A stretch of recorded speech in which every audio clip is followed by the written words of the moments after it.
అందరికీ నమస్కారం అండి. ఈ రోజు వీడియోలో 2024వ సంవత్సరంలో శ్రావణ మాసంలో ఆగస్టు 22వ తేదీన గురువారం రోజున సంకటహార చతుర్థి వ్రతం అయితే మనం జరుపుకుంటామండి. ఈ రోజున ఆ సంకటహార గణపతిని ఏ విధంగా పూజించాలి, ఉదయం ముడుపు కట్టిన దగ్గర నుంచి రాత్రి చంద్రునికి అర్ఘ్యం ఇచ్చేంత వరకు ఎటువంటి విధి విధానాలు, నియమాలు, నైవేద్యం ప్రతి ఒక్కటి కూడా క్లియర్గా నేను ఈ వీడియోలో అయితే తెలియజేస్తున్నానండి. వీడియోని మాత్రం స్కిప్ చేయకుండా చూడండి. మానవుల కష్టాల నుంచి కట్టెక్కించే వ్రతమే సంకటహార చతుర్థి వ్రతం అండి. మీరు ఏదైనా సరే తీవ్రమైనటువంటి సమస్యల్లో ఉన్నప్పుడు ఇక ఆ సమస్య తీరదు, ఇంకా డబ్బు సమస్య కానీ ఏదైనా అనారోగ్య సమస్యలు కానీ ఏ కష్టమైనా అండి మీకు తీరని కష్టాలు ఉన్నప్పుడు ఖచ్చితంగా ఈ వ్రతాన్ని కనుక మీరు ఆచరిస్తే అతి శీఘ్రంగా మీకు ఫలితం అనేది వస్తుందండి. నా పూర్తి నమ్మకంతో చెప్తున్నాను. నేను ఈ వ్రతాన్ని గత 3 సంవత్సరాల నుంచి అయితే నేను చేస్తున్నానండి. నేను వ్రతాన్ని చేసిన ప్రతిసారి కూడా నాకు మంచి ఫలితం అనేది వస్తుందండి. నేను పూజ ఎలా చేసుకుంటాను, ఉదయం పూజ ముడుపు కట్టిన దగ్గర నుంచి రాత్రి చంద్రునికి అర్ఘ్యం ఇచ్చేంత వరకు ఎటువంటి నియమాలు పాటిస్తాను, పూర్తి విధి విధానాలన్నీ కూడా నేను ఈ వీడియోలో అయితే అందిస్తున్నానండి. వీడియోని మాత్రం స్కిప్ చేయకుండా చూడండి. మీకు ఎటువంటి డౌట్స్ ఉన్నాయి, సంకటహార చతుర్థి వ్రతం రోజున ఉదయాన్నే తలస్నానం చేసుకొని ఇంటిని వాకిలిని శుభ్రం అనేది చేసుకోవాలండి. ఈ రోజు ఎవరైతే వ్రతాన్ని ఆచరిస్తారో వాళ్ళు తప్పకుండా మాంసాహారం అనేది తినకూడదండి. అలానే బ్రహ్మచర్యం అనేది పాటించాలి. అలానే తలకి నూనె అనేది పెట్టుకోకూడదండి. తర్వాత వ్రతం రోజున ఉదయాన్నే మీరు గణపతికి పూజ అనేది చేసుకోవాలండి. మీ మీ పూజా రూమ్ లో కనుక ప్లేస్ కనుక ఉంటే అక్కడే మీరు గణపతి ఫోటో పెట్టుకుని పూజ అనేది చేసుకోవచ్చండి. ఒకవేళ ప్లేస్ అనేది తక్కువగా ఉన్నప్పుడు, ఒకవేళ కంఫర్ట్ అనేది లేకుండా ఉంటే సపరేట్ గా ఒక పీఠం అనేది ఏర్పాటు చేసుకొని అక్కడ మీరు పూజ అనేది చేసుకోవచ్చండి. ఉదయాన్నే పూజ అనేది మీరు లఘువుగా చేసుకోవాలండి. గణపతి దగ్గర మీరు ముడుపు అనేది తప్పకుండా కట్టుకోవాలండి. ముడుపు ఎలా కట్టుకోవాలి అంటే ఏదైనా సరే ఎరుపు కానీ పసుపు రంగు కానీ వస్త్రాన్ని తీసుకొని అందులో మీరు 4 మూలల పసుపు కుంకుమలు అనేటివి పెట్టుకోవాలండి. తర్వాత అందులో మీరు 3 పిడికిళ్ళు కానీ 3 దోశలు కానీ బియ్యం అనేది వేసుకోవాలి. ఇక్కడ ముడుపులో మనం వేసినటువంటి బియ్యాన్ని నైవేద్యం అనేది చేస్తామండి. కాబట్టి మీరు ఆ నైవేద్యం మీ కుటుంబ సభ్యులు ఎంతమంది ఉంటారో, ఎంత తినగలరో అన్ని బియ్యం మాత్రమే మీరు ఆ ముడుపులో అయితే వేసుకోండి. నేనైతే ఇక్కడ కొద్దిగా బియ్యం అయితే వేసుకొని అందులో పసుపు కుంకుమ అనేది వేసుకొని తర్వాత దక్షిణగా 2 తమలపాకులు, 2 వక్కలు, 2 ఎండు ఖర్జూరం, పసుపు కొమ్ములు, అలానే కొంతమంది ఎండు కొబ్బరి కూడా పెడుతూ ఉంటారండి. వాటిని కూడా పెట్టుకోవచ్చండి. తర్వాత 2 పుష్పాలు, అలానే దక్షిణగా ఎంతో కొంత మీ శక్తి కొలది 11 రూపాయలు కానీ లేదా 9 రూపాయలు కానీ 21 రూపాయి కానీ 51 రూపాయి కానీ 116 కానీ ఎంతో కొంత దక్షిణ అనేది మీరు అందులో ఈ వస్తువులన్నీ పెట్టుకున్న తర్వాత ముడుపుని మీరు 3 సార్లు ముళ్ళు అనేది వేసుకోవాలండి. ఈ ముడుపు అనేది కట్టుకునేటప్పుడు ఎవరితో మాట్లాడకూడదండి. మౌనం అనేది ఉంటూ మీ యొక్క కోరికను, మీ యొక్క కష్టాన్ని మీరు ఆ గణపతికి చెప్పుకుంటూ ముడుపునైతే మీరు 3 ముళ్ళు అయితే వేసుకోవాలండి. తర్వాత ఆ ముడుపుకి పసుపు కుంకుమ అనేది పెట్టుకోవాలండి. తర్వాత ఉదయాన్నే మీరు గణపతికి లఘువుగా పూజ చేయాలండి. లఘువుగా అంటే గణపతి దగ్గర మీరు ఈ ముడుపును పెట్టి మీరు నార్మల్ గా దీపారాధన చేసి కడ్డీలు అగరబత్తులను ఇచ్చేసి మంగళహారతి అనేది ఇచ్చేసి అంతటితో మనకి ఉదయం పూజ అనేది. ఇక్కడ ముడుపు విషయంలో నేను ఒక విషయం చెప్తానండి. ఏంటంటే కొంతమంది ఉదయం ముడుపు కట్టుకొని సాయంత్రం ముడుపులోని బియ్యాన్ని తీసి ఏదైనా సరే నైవేద్యం అనేది చేసుకొని పూజ అనేది చేస్తారండి. మరికొంతమంది ఎన్ని రోజులైతే సంకల్పం తీసుకొని ఉంటారో, అంటే 3 నెలలు కానీ 5 నెలలు కానీ సంకల్పం అనేది తీసుకుంటారు కదండి, వాళ్ళు ఈ ముడుపుని లాస్ట్ నెల ఎప్పుడైతే వాళ్ళ సంకల్పం తీరుతుందో అప్పుడైతే ముడుపునైతే ఓపెన్ చేసుకొని అందులోని బియ్యంతో నైవేద్యం అనేది చేస్తారండి. నేనైతే అలా చెయ్యనండి. ఎందుకంటే మనము ఒకవేళ 3-4 నెలలు ముడుపుని అలా పెట్టేస్తే మనము తమలపాకులు అనేటివి ముడుపులో పెడతాం కాబట్టి అందులో తేమ అనేది ఆ బియ్యంకి తగిలి బియ్యం అనేది బూజైపోతాయండి. అందుకని నేనైతే ఆ విధమైన పద్ధతి అయితే నేను ఫాలో అవ్వనండి. చాలా మంది అలా ముడుపు కట్టుకునే వాళ్ళు తమలపాకులు అయితే పెట్టుకోరండి. జస్ట్ ఎండు కొబ్బరిని అయితే పెట్టుకొని బియ్యం అయితే పెట్టుకొని ముడుపు అనేది కట్టుకుంటారండి. నేనైతే ఉదయాన్నే ముడుపు కట్టుకొని సాయంత్రం ముడుపులోని బియ్యాన్ని అయితే తీసుకొని నైవేద్యం అనేది చేసుకుంటానండి. ఇప్పుడు ఉదయం పూజ అనేది కంప్లీట్ అయిందండి. తర్వాత నైట్ పూజ, సాయంత్రం పూజ అనేది మీరు గణపతికి చేసుకోవాలండి. ఏదైనా ఒక పీఠాన్ని ఏర్పాటు చేసుకొని గణపతి విగ్రహం ఉంటే విగ్రహం పెట్టుకోవాలండి. ఇక్కడ మనము ప్రత్యేకంగా 2 గణపతులకైతే పూజ చేయాలండి. అదేంటండి, మనం పూజ చేసేదే గణపతికే కదా, మళ్ళీ 2 గణపతులు అంటే ఏంటండి అంటే మనం ఏ పూజ చేసినా సరేనండి ఇక్కడ మనం పూజ చేసేది సంకటహార గణపతికి అండి. కాబట్టి ఇది మనం ఒక వ్రతంగా చేస్తున్నాం కాబట్టి ఏ పూజ సరే మనం చేయాలి అని అనుకుంటే మనం చేసేటువంటి పూజలో కొన్నిసార్లు తెలియక కొన్ని పొరపాట్లు అనేటివి చేస్తూ ఉంటామండి. అలాంటి పొరపాట్లన్నిటిని మన్నించి మన పూజకు మంచి ఫలితం అనేది ఇచ్చేది ఆ ఆ విఘ్న నివారకుడు గణనాథుడండి. కాబట్టి ఆదిదేవుడు గణపతినైతే మనము పసుపు గణపతిని పూజించుకోవాలండి. పసుపుతో చిన్న గణపతిని పూజించుకోవాలి. లేదు పసుపు గణపతి లేదు అనుకున్న వాళ్ళు మీ దగ్గర గణపతి విగ్రహం ఉన్నా సరే చిన్న గణపతిని అయితే మీరు విగ్రహాన్ని అయితే పెట్టుకోవాలండి. నా దగ్గర గణపతి విగ్రహం ఉంది కాబట్టి గణపతి విగ్రహం పెట్టుకొని ముందుగా గణపతికి షోడశోపచార పూజ అనేది చేసుకోవాలి. ఒకవేళ మీకు షోడశోపచార పూజ తెలియకపోతే మీరు నార్మల్గా పంచోపచార పూజ అనేది చేసుకోవచ్చండి. సాయంత్రం పూజ చేసేవాళ్ళు మీరు పీఠం అంతా ఏర్పాటు చేసుకున్న తర్వాత ఉదయాన్నే ముడుపు కట్టుంటారు కదండి, ఆ ముడుపులోని బియ్యాన్ని తీసి మీరు నైవేద్యం అనేది చేయాలండి. ఏదైనా సరే బెల్లం పాయసం కానీ లేదా బెల్లంతో ఏదైనా పొంగలి కానీ మీరు చేసుకొని మీరు పూజలో పెట్టుకోవాలండి. ఇలా పూజలో పెట్టుకున్న తర్వాత మీరు పూజ అనేది ప్రారంభించుకోవాలి. తర్వాత పసుపుతో గణపతి చెప్పాను కదండి, పసుపుతో గణపతికి అయితే పూజ చేసుకోవాలి. తర్వాత మీరు ముడుపులో పెట్టిన వస్తువులన్నీ కూడా మీరు పూజలోనే గణపతి దగ్గరే పెట్టుకోవాలండి. తర్వాత పూజ అయిన తర్వాత ఏం చేయాలో కూడా నేను మీకు తర్వాత తెలియచేస్తాను. ఇప్పుడు మీరు ఆదిదేవుడు గణపతికైతే పూజ చేసిన తర్వాత గణపతిని మీరు 3 సార్లు అయితే కదిలించాలండి. యథాస్థానం ఉద్వాసయామి అని చెప్పుకొని 3 సార్లు పసుపుతో చేసిన గణపతిని అయితే మీరు కదిలించాలి. తర్వాత సంకటహార గణపతికైతే మీరు పూజ చేసుకోవాలండి.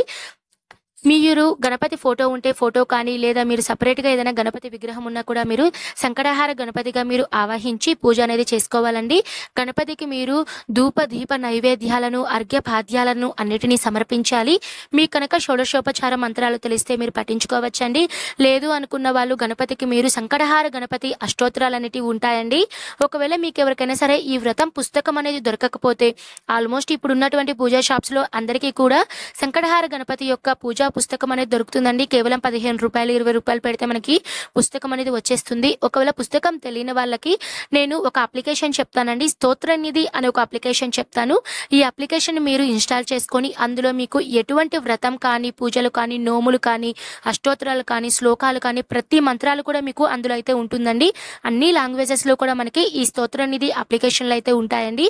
నేను కూడా ఒక్కోసారి పుస్తకాలు అనేటివి దొరకనప్పుడు ఈ అప్లికేషన్ అయితే నేను ఉపయోగించుకొని పూజలు అనేటివి చేసుకుంటూ ఉంటాను. మీకు కూడా ఎవరికైనా సరే కనీసం ఒక్కరికి ఉపయోగపడినా నాకు సంతోషమేనండి. ఎవరికైనా సరే సంకటహార చతుర్థి వ్రతం పుస్తకం దొరకని వాళ్ళు ఈ స్తోత్రనిధి అప్లికేషన్ అనేది మీరు ఇన్స్టాల్ చేసుకొని మీరు అందులో పూజ అనేది చేసుకోవచ్చండి. ఇప్పుడు గణపతికి మీరు సంకటహార చతుర్థి గణపతి యొక్క అష్టోత్తరాలతో పఠించుకోవాలండి. ఇక్కడ నైవేద్యాల విషయానికి వస్తే కొంతమంది మొదటిసారిగా చేసేవాళ్ళు గణపతికి ఇష్టమైనటువంటి ఉండ్రాలు కుడుములు అలానే స్వామికి ఇష్టమైనటువంటి లడ్డులు ఇవన్నీ కూడా పెట్టుకుంటూ ఉంటారండి. ఇవన్నీ మీ శక్తి కొలదండి. నేనైతే ఫస్ట్ టైం చేసుకున్నప్పుడైతే అన్నిటిని నేను చేసుకొని ఒక 9 రకాల నైవేద్యాలు అయితే చేసుకున్నానండి. తర్వాత పోను పోను కొద్దిగా నేను పిల్లలతో బిజీగా ఉండడం వలన కొద్దిగా నేనైతే నైవేద్యాలు అంటే అన్ని చేయలేకపోయానండి. నేనైతే నార్మల్గా నా శక్తి కొలది నేను ముడుపులోని నైవేద్యం అయితే చేసుకొని లేదు ఇంకేదైనా సరే చేసుకోవాలని అనిపిస్తే నా దగ్గర ఉన్నటువంటి ఐటమ్స్ నేను స్వామివారికి కుడుములు కానీ ఏదైనా లడ్లు కానీ ఏదైనా సరే నేను స్వీట్స్ కానీ నేను పూజలు అయితే పెట్టుకుంటానండి. కంపల్సరీ అనేమి లేదండి. మీరు ఎంత భక్తితో మీ శక్తి కొలది మీరు మీ దగ్గర ఉన్న వాటితో మీరు నైవేద్యం సమర్పించిన ఒక చిన్న బెల్లం ముక్కను సమర్పించినా కూడా చాలండి. ఆ స్వామి అనుగ్రహం అనేది తప్పకుండా ఉంటుందండి. కాబట్టి మీరు మంచి భక్తితో మీరు పూజ అనేది చేసుకోండి. నైవేద్యం వచ్చేసి మనము ముడుపులోని బియ్యంతో చేసుంటాం కదండి, ఆ నైవేద్యం ఒక్కటి పెట్టినా సరిపోతుందండి. లేదు మీరు తాంబూలంగా మీరు అరటి పండ్లను కానీ ఏదైనా పండ్లను కూడా మీరు నైవేద్యంగా పెట్టుకోవచ్చండి. గణపతి యొక్క అష్టోత్తరాలను అన్నిటినీ పఠించిన తర్వాత మీకు కనుక గణపతి యొక్క మంత్రాలు ఏవైనా తెలిస్తే పాటలు కానీ ఏవైనా సరే శ్లోకాలు కానీ తెలిస్తే మీరు పఠించుకోవచ్చండి. తర్వాత గణపతికి ధూప దీప నైవేద్యాలను అన్నిటినీ సమర్పించి చూపించి తర్వాత మీరు గణపతికి మంగళహారతి అనేది ఇవ్వాలండి. తర్వాత ఇక్కడ మీరు ముఖ్యంగా గుర్తుపెట్టుకోవాల్సిన విషయం ఏంటంటే మీరు ఉదయం నుంచి సాయంత్రం పూజ అయ్యేంత వరకు ఉపవాసం అనేది తప్పకుండా ఉండాలండి. ఒకవేళ మీరు ఉపవాసం ఉండలేని వాళ్ళు కొంతమందికి హెల్త్ అనేది ఇష్యూస్ అనేవి ఉంటాయండి, బీపీలు షుగర్లు, కొంతమంది బాడీ అనేది సహకరించదు. అలాంటి వాళ్ళు మీరు పాలు కానీ పండ్లు కానీ తీసుకుంటూ ఉండొచ్చండి. ఒకవేళ మీరు ఏదైనా ఫుడ్ అనేది తినాలి అనుకున్న వాళ్ళు ఏదైనా లైట్గా తీసుకోండి. వీలున్నంత వరకు పాలు పండ్లతో తీసుకోవడానికి ప్రయత్నించండి. హెల్త్ ఇష్యూస్ ఉన్న వాళ్ళు మాత్రం తప్పకుండా మీరు ఏదైనా సరే తిని మీరు పూజ అనేది చేసుకోండి. ఎందుకంటే హెల్త్ అనేది ఇంపార్టెంట్ కాబట్టి. ఆ దేవుడు కూడా ఉపవాసం అనే నియమం ఎందుకు పెట్టారు అంటే స్వామికి దగ్గరగా మన మైండ్ మన పూజ మన భక్తి ఆ రోజు పూర్తిగా మన ధ్యానం అంతా స్వామి మీద ఉంటుంది అని ఒక నమ్మకంతో ఉపవాసం అనే నియమాన్ని అయితే పెట్టారండి. కాబట్టి ఈ రోజున ఎవరు కూడా చెడ్డ మాటలు మాట్లాడడం కానీ, ఏవైనా సరే డర్టీ పిక్చర్స్ కానీ ఇలాంటివన్నీ ఏవి కూడా మీరు చూడకుండా స్వామివారి మీద ఉండాలి. శ్రావణ మాసంలో సంకటహార చతుర్థి వ్రతం చేసిన వాళ్ళు తప్పకుండా నెయ్యి, లడ్డులు తినాలి అని చెప్పనేసి చెప్తారండి. ఈ విధంగా ప్రతి మాసంలో వచ్చే చతుర్థి తిథి నాడు ఈ చెప్పిన ఆహార పదార్థాలను స్వీకరిస్తూ నియమపూర్వకంగా వ్రతాన్ని ఆచరిస్తే సకల సిద్ధులు కలుగుతాయి అని బ్రహ్మదేవుడు కృతవీర్యుని తండ్రికి గణేష చతుర్థి వ్రత విధానాన్ని వివరించాడండి. అర్ఘ్యం అనేది ఇవ్వాలండి. ఈ సంకటహార చతుర్థి పూజలో ముఖ్యమైనటువంటి నియమం అండి, ఉపవాసం తర్వాత అర్ఘ్యం అనేది ఇవ్వాలండి. అర్ఘ్యం ఎవరికి ఇవ్వాలి అంటే చంద్రునికి అయితే ఇవ్వాలండి. ఈ రోజున ప్రత్యేకంగా చంద్రోదయ సమయం అయితే ఉంటుందండి. నేనైతే ప్రజెంట్ తెలంగాణలో ఉంటున్నాను కాబట్టి రాత్రి 8:42 ఇక్కడ చంద్రోదయం అయితే ఉందండి. 8:30 తర్వాత చంద్రోదయం అయిన తర్వాత చంద్రుణ్ణి చూస్తూ మీరు అర్ఘ్యం అనేది ఇవ్వాలండి. అర్ఘ్యం అనేది ఎలా ఇవ్వాలి అంటే మీరు చేతిలో కొద్దిగా తెల్ల బియ్యం అనేది తీసుకోవాలండి. కొద్దిగా పుష్పాలు అనేటివి తీసుకొని మీరు పాలతో కానీ నీళ్లతో కానీ మీరు ఆ చేతిలో మీరు నీళ్లను ఒక పళ్ళెంలోకి వదులుతూ ఓం చంద్రదేవాయ నమః ప్రథమ అర్ఘ్యం సమర్పయామి అని మీరు అర్ఘ్యాలనైతే వదులుతూ ఉండాలండి. కొంతమంది ఏదైనా సరే చెట్టును కింద పెట్టుకొని ఆ చెట్టు పూల కుండీలో నీళ్లు పడేలాగైతే అర్ఘ్యం అనేది ఇస్తూ ఉంటారండి.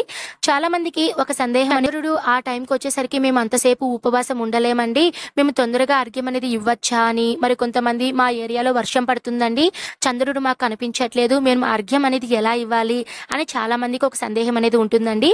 అలా ఉన్నవాళ్ళు మీరు సాయంత్రం 6:30 తర్వాత నక్షత్ర దర్శనం అనేది చేసుకొని, నక్షత్రాలు కనుక వస్తే నక్షత్ర దర్శనం చేసుకొని, లేదు అంటే ఇప్పుడు మనకి గూగుల్లో కూడా చంద్రుని ఫోటో అని టైప్ చేయగానే చంద్రుని ఫోటో అనేది వస్తుందండి. ఆ ఫోటోని చూస్తూ మీరు అర్ఘ్యం అనేది ఇవ్వచ్చండి. లేదు అంటే శివుని ఫోటోలో మనకి శివునికి తల మీద అర్ధచంద్రాకారంలో మనకి చంద్రుడు ఉంటాడండి. ఆ చంద్రుని చూస్తూ కూడా మీరు అర్ఘ్యం అనేది ఇవ్వచ్చండి. ఇన్ని రకాలుగా కూడా మీరు ఈ విధంగా అండి మీరు సంకటహార చతుర్థి వ్రతం అయితే ఆచరించాలి. ముఖ్యంగా మనం పాటించుకోవాల్సిన నియమం వచ్చేసి ఉదయం ముడుపు కట్టాలి. సాయంత్రం ముడుపులోని బియ్యాన్ని తీసుకొని నైవేద్యం చేయాలి. ముఖ్యంగా ఉదయం నుంచి సాయంత్రం వరకు ఉపవాసం అనేది ఉండాలి. సాయంత్రం మీరు గణపతికి నైవేద్యం అంతా సమర్పించి పూజ చేసిన తర్వాత చంద్రునికి అర్ఘ్యం ఇవ్వాలి. చంద్రునికి అర్ఘ్యం ఇచ్చిన తర్వాత ఉపవాసాన్ని విరమించాలి. ఈ విధంగా అయితే పూజ చేసుకోవాలండి. ఇదండి ఈ వీడియోలో సంకటహార చతుర్థి వ్రతం పూజా విధానం. నేను మళ్ళీ మరో మంచి వీడియోతో మీ ముందుంటానండి. సర్వే జన సుఖినో భవంతు. స్వస్తి.